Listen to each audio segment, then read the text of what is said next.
El éxito es inmediato. El 30 de diciembre de aquel año se lee en el periódico La Poste: la fotografía ha dejado de fijar la inmovilidad, conserva la imagen del movimiento. Cuando todos puedan fotografiar a sus seres queridos en sus actos y gestos cotidianos, pronunciando palabras, la muerte dejará de ser absoluta.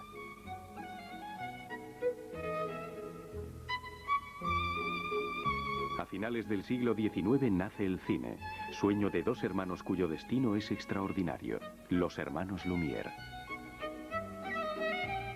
En tiempos de los hermanos Lumière.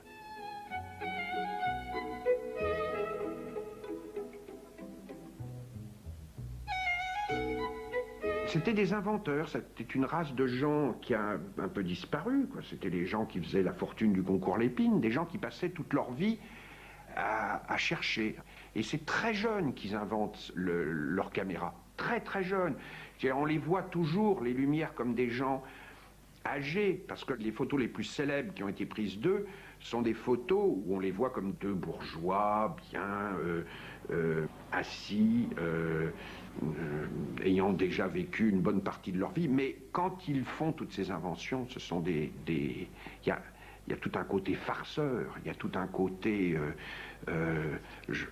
jeune homme qui rue dans les brancards et qui essaye de trouver ce que les autres n'ont pas trouvé.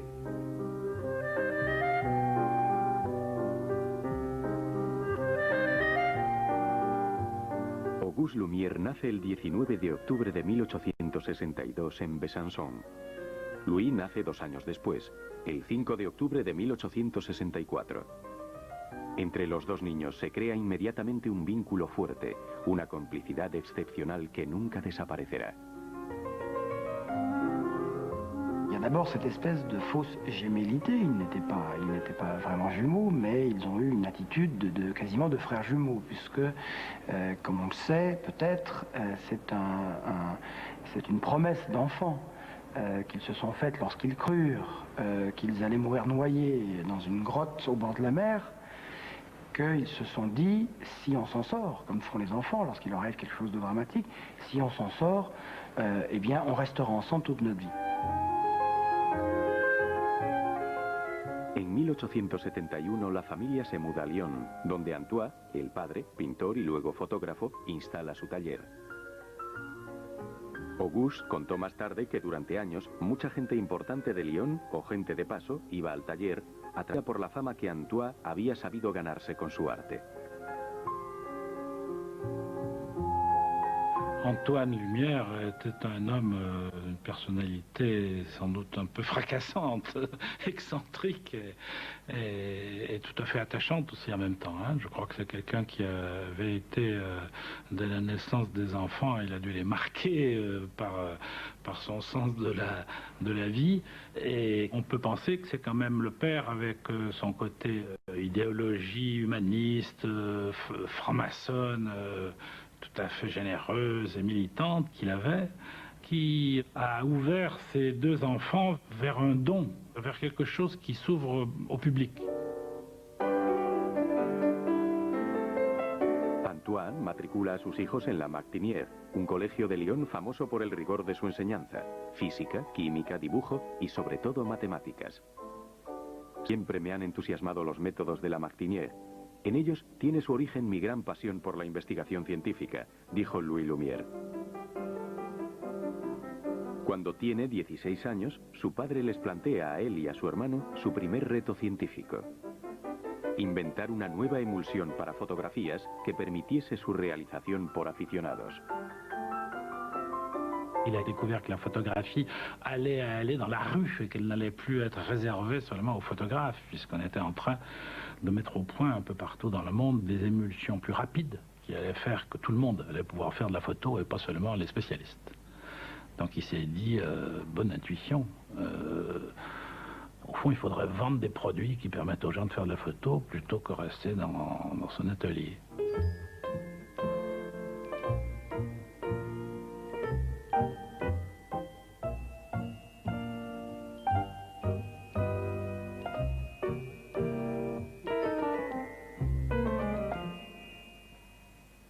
En aquella época, fotografiar era toda una proeza. El uso de las placas de colodión húmedo es complejo. Su tiempo de exposición era muy largo, obligando al sujeto a permanecer inmóvil. En 1881, Louis encuentra la solución. Inventa una placa seca y ultrarrápida con gelatino-bromuro de plata y demuestra su gran calidad retratando a Auguste Saltarín. Se convierte en la famosa etiqueta azul, el primer gran invento de los Lumière.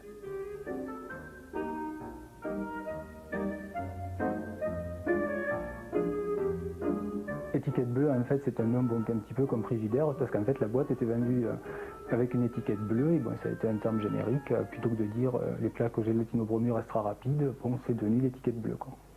Ils ont commencé à fabriquer ça de manière assez artisanale, jusqu'au moment où, devant le succès, ils ont décidé de construire une usine à Montplaisir, à partir de 1882. Et les plaques, donc, après, bon, on commençait à inonder le marché, puisque bon, c'était les meilleures plaques au niveau de la sensibilité, qui permettaient vraiment de faire de l'instantané.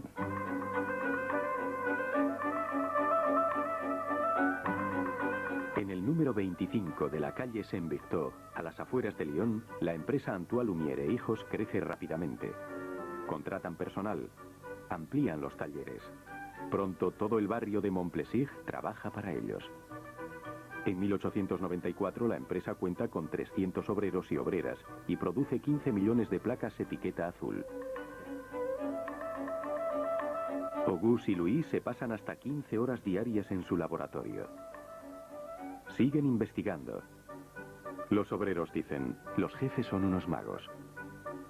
Louis s'est mis à inventer des machines-outils et des outils pour faire des machines. Et ils ont embauché de plus en plus de gens et c'est devenu une énorme entreprise. Ça a été la première entreprise photographique d'Europe. Donc ça repose sur 2 adolescents. Et le chiffre d'affaires a été énorme et a mis la famille à l'abri du besoin définitivement. Et Antoine a pu se consacrer à ses chansons d'après-banquet et à aller à Paris voir ses amis.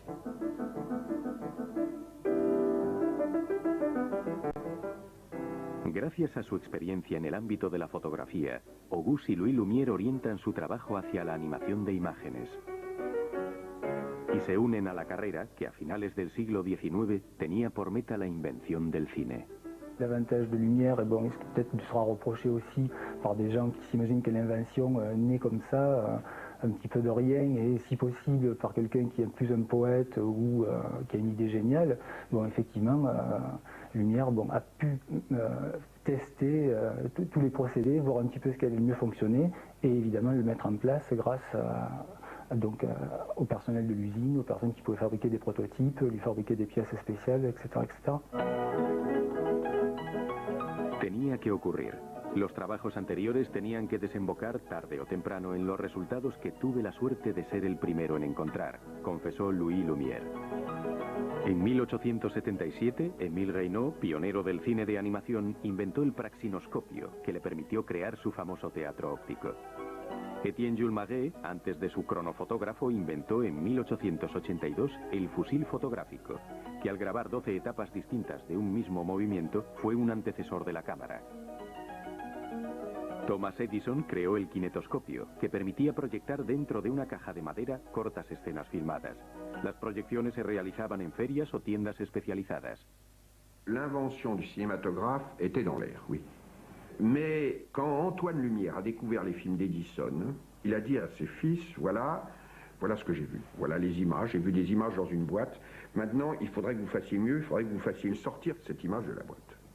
Mais là où on est sidéré, c'est la rapidité avec laquelle Louis Lumière a trouvé une réponse au défi que lui posait son père. C'est à la fin de l'été qu'on lui pose ce défi et 2 mois, 1 mois et demi, 2 mois plus tard, il a trouvé une réponse. Ça, je trouve ça formidable, et qu'il trouve une réponse qui n'est pas simplement une réponse technique. Il trouve une réponse philosophique. Parce que Edison, qui est un vrai inventeur de l'image animée, mais l'image animée dans une boîte, pour moi, c'est l'inventeur de la télévision payante. Et Lumière est l'inventeur du cinématographe, c'est-à-dire du cinéma. D'un côté, il y a quelqu'un qui croit que le spectacle doit être partagé, et l'autre qui pense que le spectacle doit être vu par un très petit nombre de gens parce que ça va être plus rentable.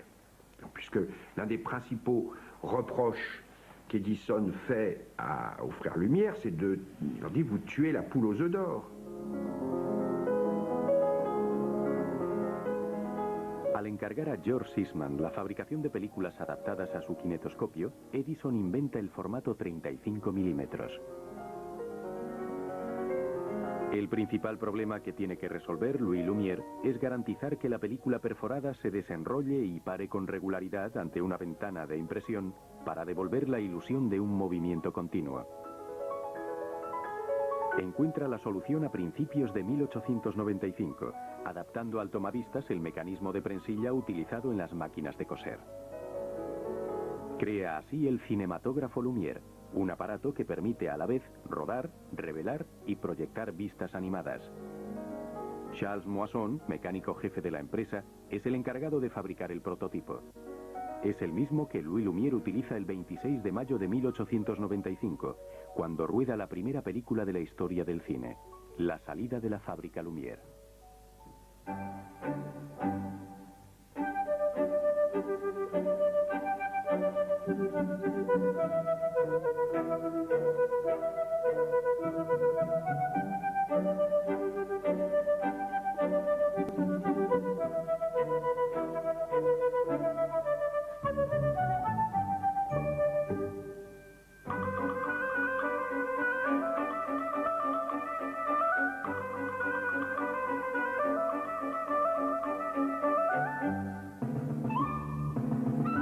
Ce fut le 25 mars 1895 que je projetai en public le premier film. C'était au cours d'une conférence que je fis sur l'industrie photographique à la Société d'encouragement pour l'industrie nationale sous la présidence du célèbre physicien Mascart. Le film en question représentait la sortie des ouvriers de notre usine de Montplaisir. Puis, les vues citées plus haut et que j'avais tournées entre-temps furent projetées à Lyon les 10 et 12 juin de la même année, lors du congrès des sociétés photographiques de France, elles remportèrent un succès considérable. Enfin, le 28 décembre 1895, nous ouvrions une salle de projection publique dans le sous-sol du Grand Café, et ce n'est qu'à partir de cette date que quelqu'un put dire « je suis allé au cinéma ». Je tournais, développais et tirais moi-même tous les films qui formèrent les premiers programmes du Grand Café. Ouvriers, ouvrières sortant de l'usine, le repas de bébé, la pêche au poisson rouge, baignade en mer, barque sortant du port, l'arrivée du train, l'arroseur, etc. Una vez inventado el cinematógrafo, Louis explora sus posibilidades. Excelente fotógrafo, se convierte en cineasta y rueda la mayor parte de las primeras películas. Solo deseaba reproducir la vida, dijo más tarde.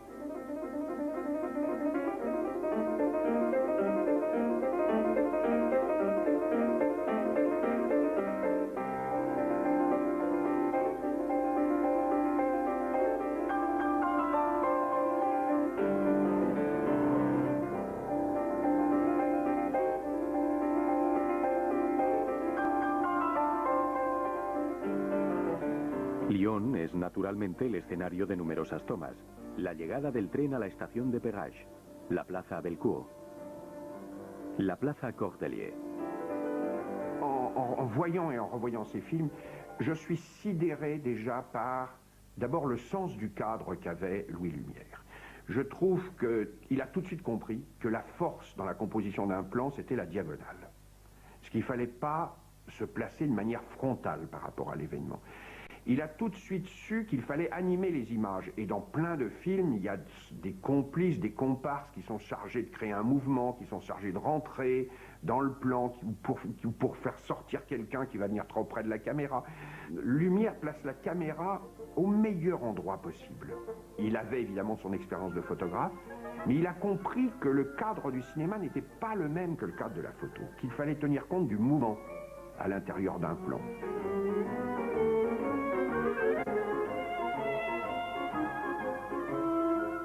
Il faut rendre justice quand même à son œil, à son regard, au fait qu'il a été le premier auteur. Il est le dernier des inventeurs, il est le premier des auteurs.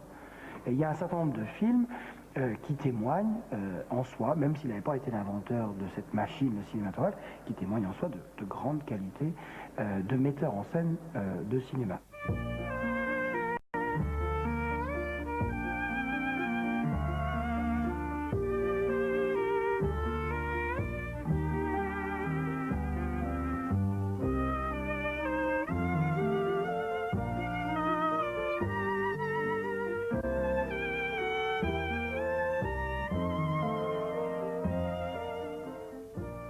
La comida del bebé, La niña con su gato, La merienda de los niños, son películas familiares rodadas a principios de la historia del cine en la finca de los Lumière en Montplaisir o en su casa de vacaciones en La Ciotat.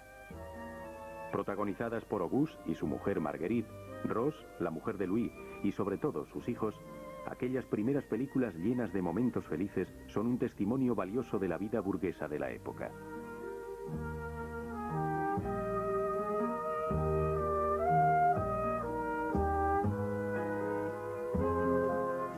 Les Lumières n'étaient pas bourgeois lyonnais au sens où on pouvait l'entendre, c'est-à-dire qu'ils n'étaient pas fortunés d'abord à l'origine, et qu'il n'y avait pas chez eux d'ostentation, mais au contraire la jouissance pure de ce qu'était la possibilité de vivre confortablement, en invitant ses amis, en invitant sa famille, en donnant toute la gloire possible aux enfants, et les films en effet témoignent de ça. Ça va même au-delà du simple témoignage sur la vie. Il y a quelque chose dans les films Lumière qui témoigne aussi de ce moment très court à la fin du 19e siècle, au basculement vers le 20e siècle, de ce que le 20e siècle aurait pu être. La façon dont les Lumières ont filmé, en particulier à La Ciotat, leurs enfants, les baignades, dont ils montrent également des adultes qui jouent aux boules, qui font de la musique, portent quelque chose, des traces d'un bonheur qu'on croyait qu'il serait celui du XXe siècle.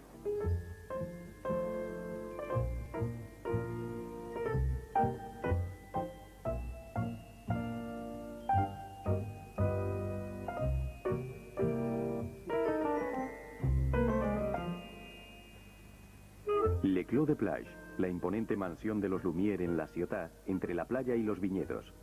44 habitaciones, 3 talleres de pintura orientados al sol y 3 kilómetros de costa con un puerto privado.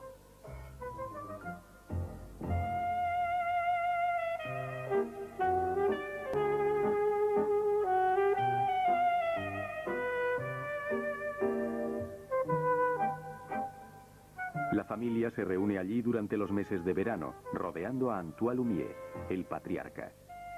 Partidas de petanca, paseos por la costa, baños y pescas en el mar, tenis, cualquier actividad vale para divertirse y disfrutar de la vida en compañía de los amigos que acuden a la finca. Y por supuesto, sin olvidar filmar.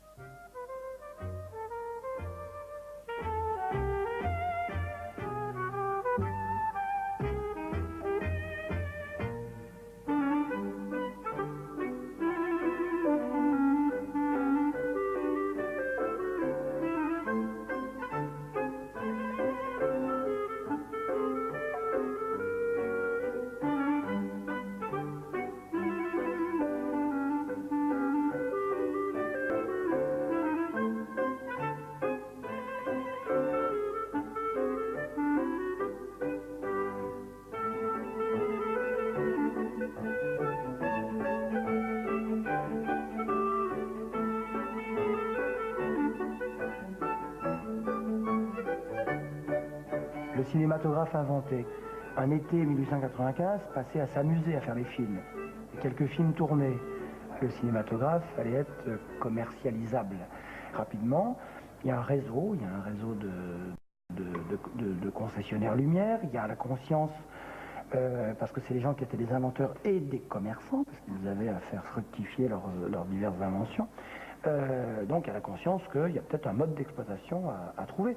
Il l'emprunte au théâtre, ce mode d'exploitation.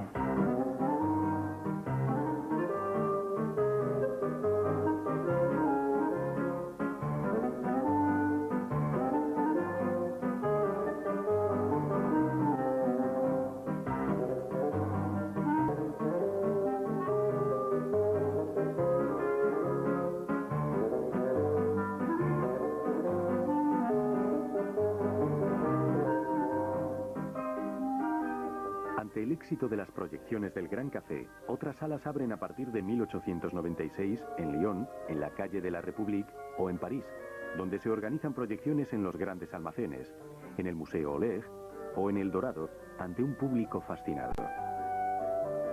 Su verosimilitud les parece increíble. Los espectadores creen sufrir alucinaciones y no saben si contemplan o protagonizan esas sesiones de un realismo sorprendente.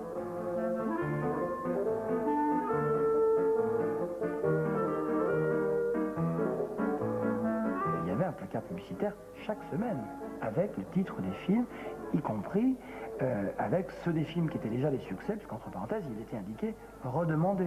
Et puis le cinéma s'est développé absolument de partout, en moins de temps qu'il faut pour le dire. Si la première séance est publique payante est en décembre 1895 à Paris. On trouve trace d'une projection en août 1896 à Shanghai.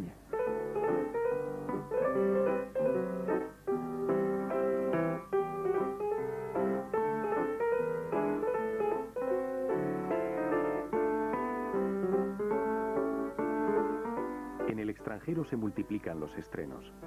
En Gran Bretaña, Félicien Trégueux, un amigo de Antoine Lumière, es el encargado de promover el cinematógrafo. Este excéntrico era también uno de los ilusionistas más famosos de la época. Estrella del Alcázar de Té, en los Campos Elíseos, era un virtuoso del teatro de sombras cuando unió su destino al de los Lumière. Félicien Trégueux demostró en algunas películas sus dotes de artista de espectáculo de variedades, un género al que el cine pronto iba a sustituir, un personaje simbólico.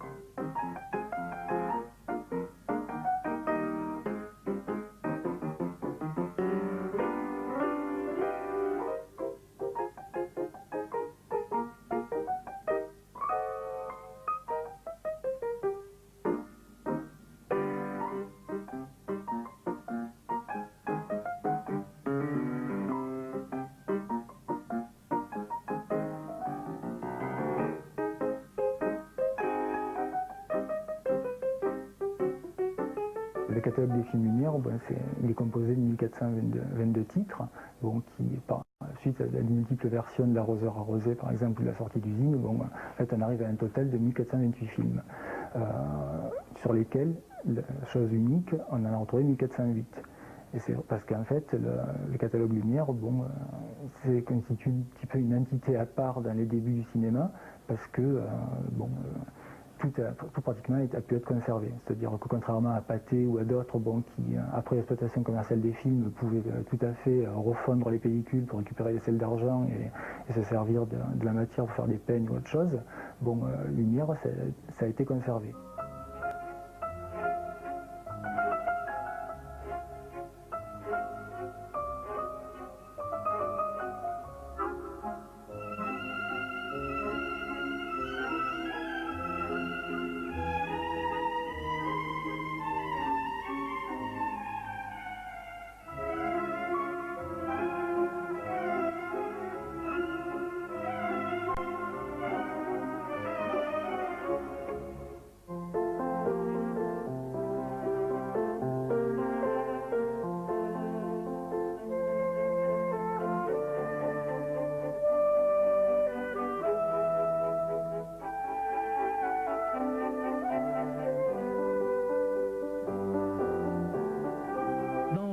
Correspondances retrouvées, il y a une lettre très importante, c'est Louis qui écrit au nom de son frère: mon cher père, nous avons parlé avec Auguste, et il dit je crois qu'il ne faut pas qu'on songe à exploiter le cinématographe comme tu voudrais le faire en te déplaçant de ville en ville avec des programmes, etc. On a pensé avec Auguste qu'on va envoyer des agents, il y aura un responsable par pays, et puis au-dessous de lui, notre envoyé qui filmera, et des gens dans plusieurs villes qui projetteront. Et on ramassera directement les rentrées. On donnera tant pour cent au responsable national, etc. C'était pas si mal vu.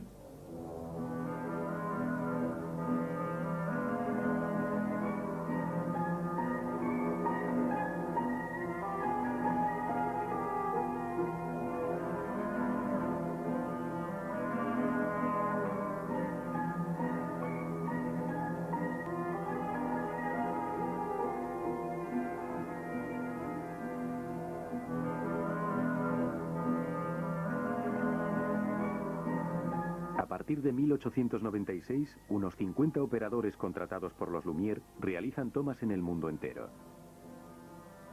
Es la primera mirada cinematográfica sobre otros continentes, el primer encuentro con otras culturas a través de las películas. El cinematógrafo abre sus objetivos sobre el mundo y fija en la película la magia de aquellos primeros momentos.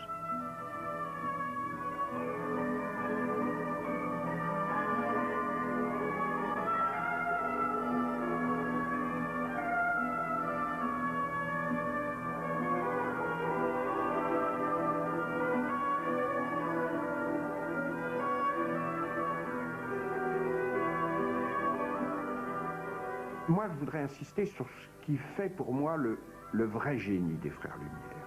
Quand on parle d'eux, on oublie et on occulte un peu une idée que je trouve vraiment révolutionnaire, qui a consisté à envoyer des opérateurs dans le monde entier. Je pense que c'est une idée vraiment extraordinaire. Pour un bourgeois qui vit à Lyon, comme ça, qui normalement est quelqu'un de conservateur, que de se dire que la première chose à faire, c'est d'envoyer des gens qui vont filmer la rue à Berlin, à Moscou, à New York, à Chicago, qui vont filmer une fumerie d'opium, là, qui vont filmer une petite fille dans un village annamite. Cette idée de montrer le monde au monde, d'aller présenter des films sur Lyon, sur Berlin, sur Tel Aviv, sur Istanbul, à des spectateurs de Shanghai, quelques mois après la première projection. Je trouve qu'il y a là une idée prodigieuse. Je crois qu'il faut se mettre dans la peau des gens de l'époque, découvrant une image en mouvement, leur montrant des pays qu'ils ne connaissent pas, des civilisations qu'ils ne connaissent pas, des villes qu'ils ne connaissent pas. Et tout d'un coup, tout cela se met à bouger devant eux.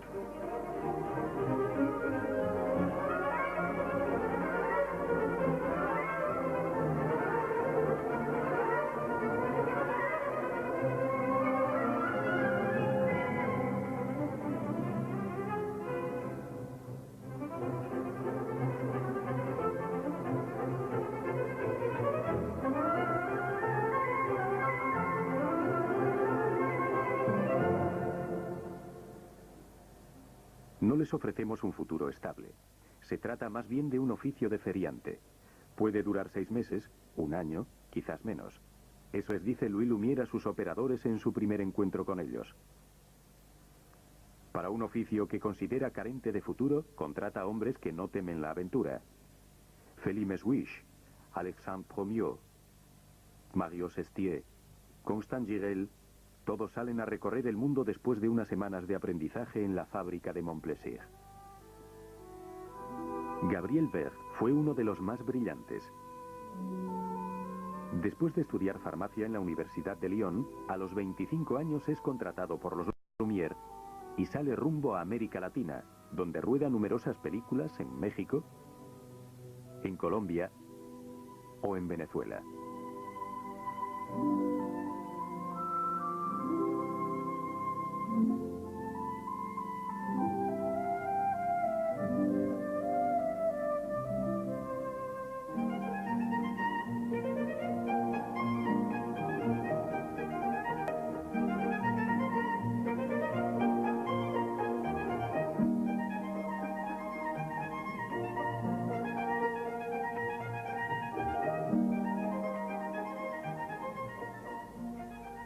Durante un largo periplo por Asia, rueda una de las películas más hermosas del catálogo, a principios de 1900, en Namo, un pueblecito de Indochina, cuando sentado en un carrito con la cámara sobre las rodillas, se le ocurre girar la manivela.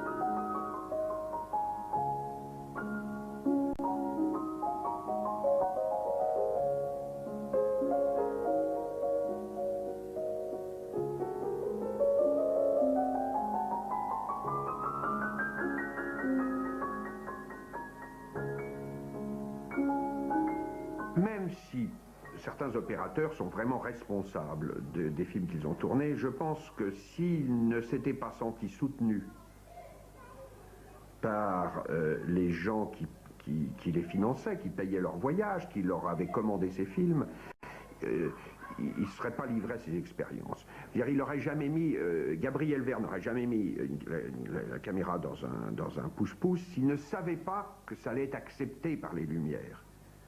Il y a aussi ça. Également, il n'aurait pas été filmé, faire des plans aussi cadrés, vraiment aussi modernes que la fumerie d'opium, s'il ne s'était pas senti épaulé. Il savait que ce genre de recherche plaisait aussi à Louis Lumière.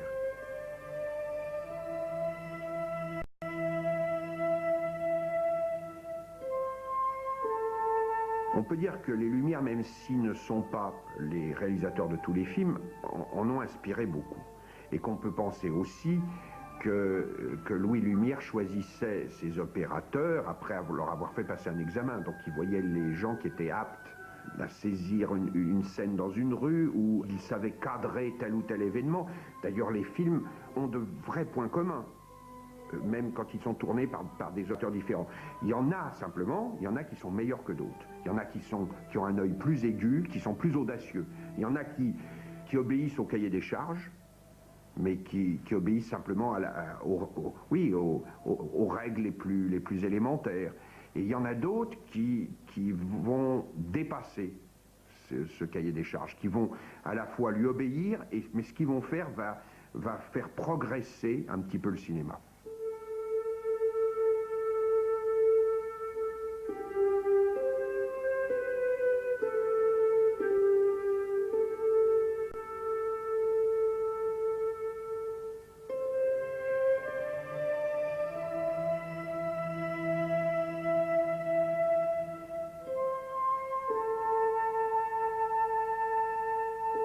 On s'aperçoit qu'on ne connaissait qu'une dizaine de leurs films, et quand on découvre les autres, on s'aperçoit qu'à l'intérieur de ce cadre, qui est un plan fixe, la caméra qui en principe ne devrait pas bouger, en fait ils ont fait bouger la caméra, qu'en fait ils ont inventé le gros plan,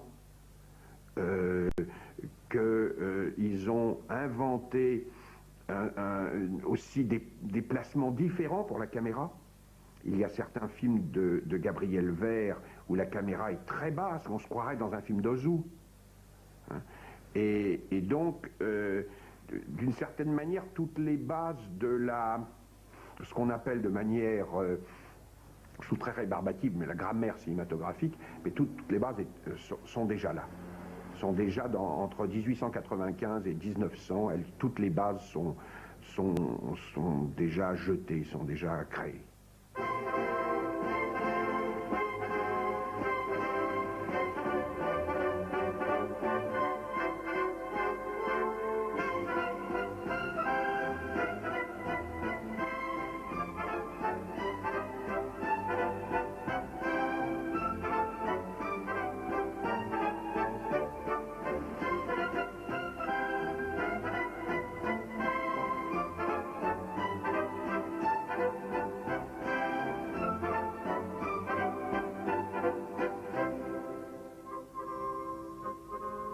Aparte de las películas de viajes y de las escenas cómicas, el catálogo Lumière propone películas militares, danzas, fiestas populares u oficiales.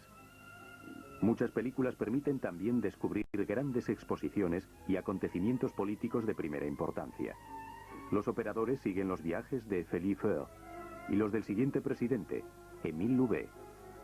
inmortalizan la visita a Francia de Víctor Manuel III o la coronación del zar Nicolás II. En aquellos informativos filmados la historia se graba por primera vez en movimiento. Ante la evolución del cine hacia la ficción, los Lumière deciden dejar poco a poco la explotación de las películas y la empresa familiar vuelve a dedicarse a la venta de material.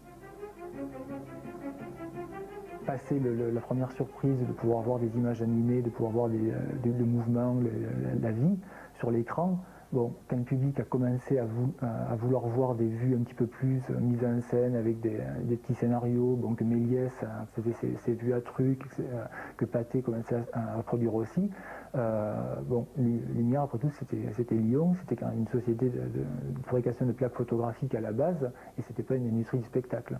Donc c'est vrai que petit à petit le nombre de tournages se réduit, le nombre de vues tournées se réduit aussi, puis en 1905 c'est l'arrêt total de la production Lumière.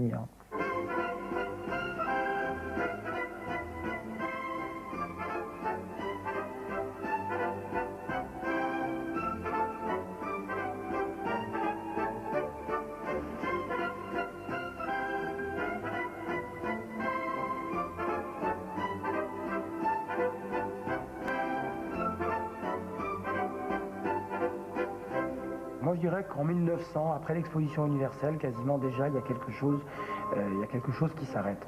Alors il y a plusieurs légendes qui se croisent, Lumière disant on a arrêté, on a laissé ça aux artistes. Modestie lyonnaise, mais réelle, il ne se considérait pas comme un artiste. Donc Lumière a presque enterré lui-même son invention, passant à autre chose. Le cinéma devenait autre chose, hein, la France va le dominer jusqu'en 1914, et puis après les États-Unis vont prendre le relais. Tout ça, c'est des tranches d'histoire, c'est une chronologie d'une aventure qui a ses débuts, et ses débuts, ses commencements, ses fins, ses hoquets, ses hésitations. Lumière aura occupé le terrain, et il est important aujourd'hui de dire qu'il l'a vraiment occupé, qu'il a fait 1500 films, plus 800 films hors catalogue. Tras la aventura del cinematógrafo, los caminos de Louis y Auguste Lumière se separan. Ambos siguen la vía de la investigación científica, pero en ámbitos distintos. Sin embargo, nunca dejarán de consultarse sobre los avances de sus trabajos. Auguste se dedica a la biología, la química y la investigación médica. Louis crea el tercer gran invento Lumière, un método que permite fotografías en color. El autochrome. L'autochrome, c'est fondamental. L'autochrome, c'est d'abord une autre obsession de Lumière dans le domaine de l'image, de Louis. Il arrête le cinéma pour inventer la photo couleur. Deuxièmement, l'autochrome va prouver à nouveau, s'il en était besoin, et je crois qu'il le faut, que Lumière est un inventeur et un artiste. Il va, dans l'autochrome, avoir la même démarche que dans le cinématographe, c'est-à-dire inventer le procédé et en inventer l'usage.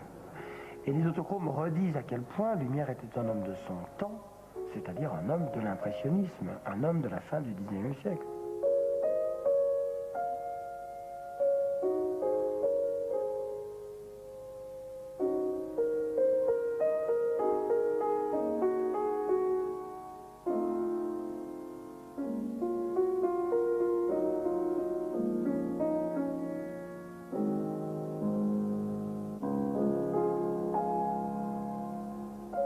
Para Louis Lumière, el autocrome era, según él mismo confesó, el invento de su vida.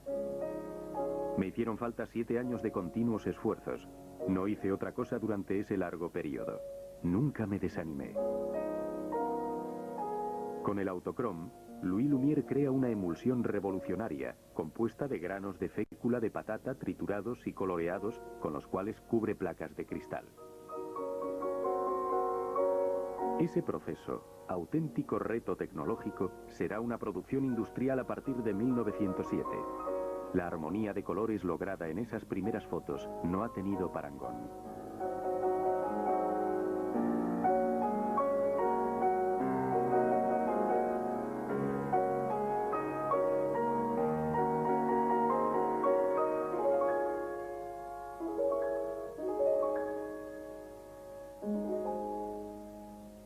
pendant pratiquement 30 ans, on peut dire que le procédé autochrome a été un des meilleurs et le plus diffusé dans le monde.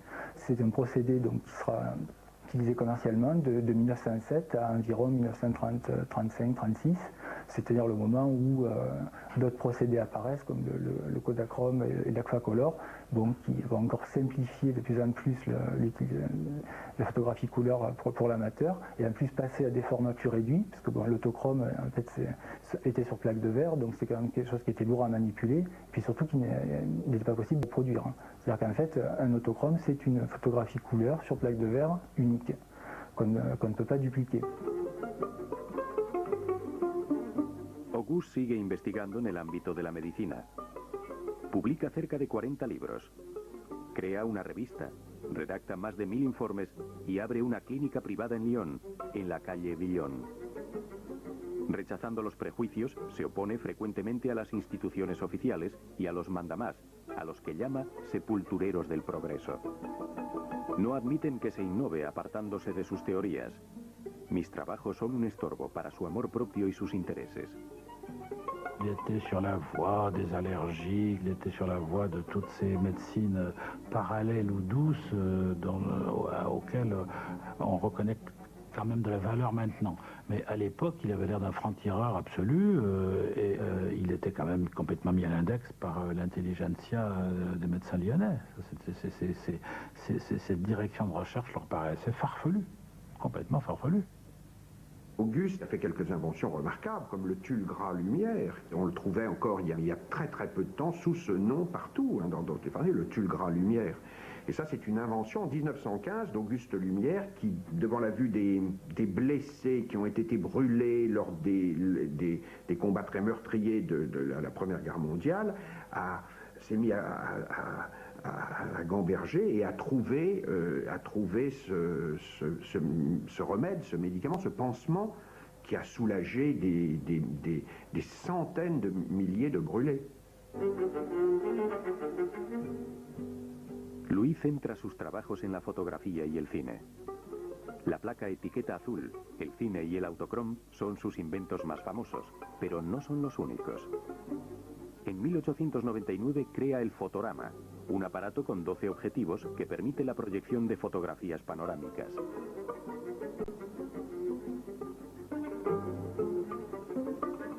En 1900, con motivo de la Exposición Universal, organiza proyecciones de películas en una pantalla gigante para 25.000 personas. Crea entonces dos nuevos formatos, el 50 milímetros y el 70 milímetros.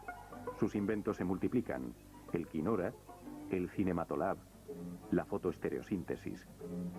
Finalmente, en los años 30, inventa un proceso de cine en 3 dimensiones que conlleva la utilización de gafas anaglíficas y rueda una nueva versión 39 años después, esta vez en 3D, de la llegada del tren a la estación de La Ciotat, que presenta personalmente en la Academia de las Ciencias el 27 de febrero de 1935.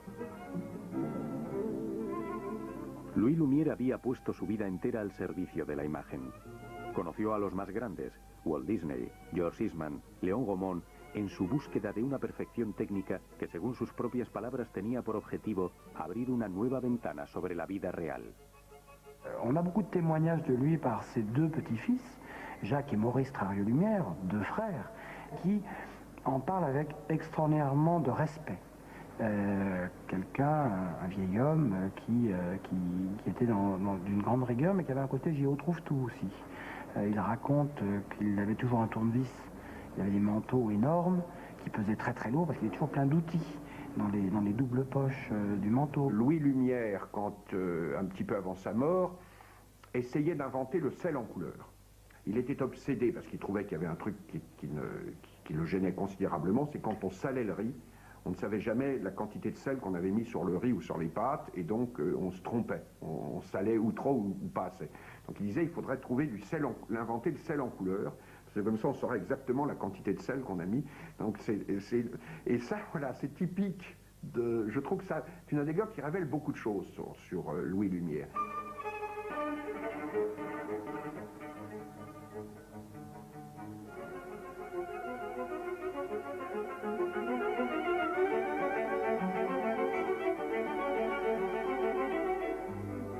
il avait cet esprit qu'il a fait un jour lever la nuit pour rentrer dans la légende familiale, pour inventer le cinéma un jour que ça l'obsédait tant qu'il en avait de la fièvre, de l'insomnie, et qu'en une nuit, racontera son frère plus tard, Louis venait d'inventer le cinéma. C'est des gens dont nous on découvre aussi, alors par les films et par la manière dont ils vivaient la vie quotidienne, dont on découvre un rapport au monde beaucoup plus généreux, beaucoup plus fort, beaucoup plus riche que ce que, encore une fois, on pourrait imaginer comme ça sur le seul portrait Louis-Auguste, inventeur du cinéma, ou les vieux inventeurs du cinéma, ou, encore une fois, ces photos d'hommes aux cheveux blancs.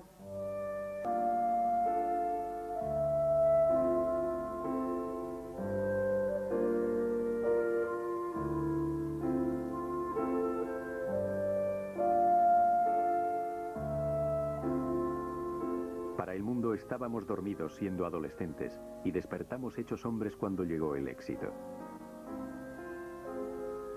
En el caso de una vida dedicada a inventar, Auguste y Louis Lumière, depositarios de más de 100 patentes, reciben todos los honores. Rinden, sin embargo, un homenaje sincero a Georges Méliès, su rival de antaño, cuando en 1931 Louis ve en él al verdadero inventor del espectáculo cinematográfico.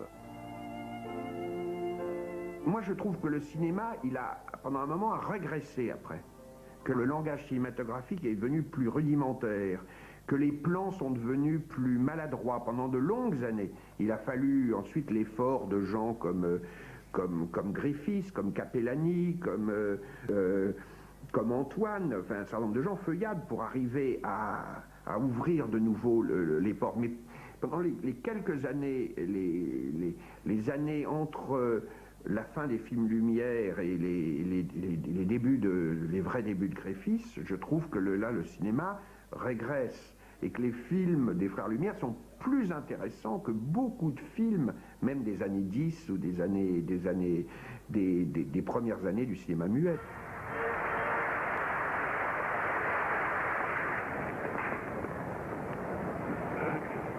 Monsieur le Président de la République, Excellences, mes chers confrères, Mesdames, Messieurs, mon émotion et ma confusion sont extrêmes devant l'imposante manifestation de sympathie dont je suis ce soir l'objet de votre part. J'en suis profondément touché, et sans naître en moi des sentiments qui ressemblent un peu à des remords, car je crains bien que mes mérites ne soient guère à la hauteur de tant de générosité. Qu'il me soit permis de vous demander de reporter sur mon frère Auguste, mon cher aîné, une part du grand honneur qui m'est soit aujourd'hui.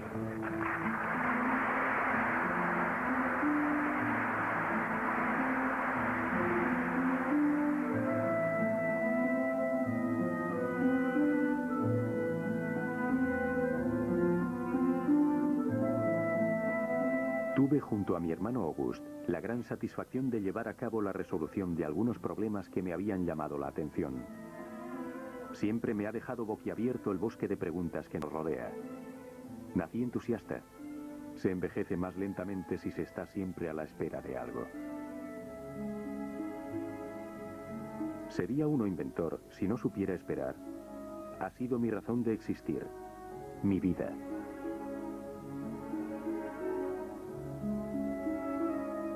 Louis Lumière muere en Bandol el 6 de junio de 1948, a los 86 años. Su hermano, Auguste, le sigue 6 años más tarde, el 10 de abril de 1954. Hasta el final, el Tranquilito y el Pelopincho, como les llamaban de niños, siguieron siendo apasionados, imaginativos, cómplices.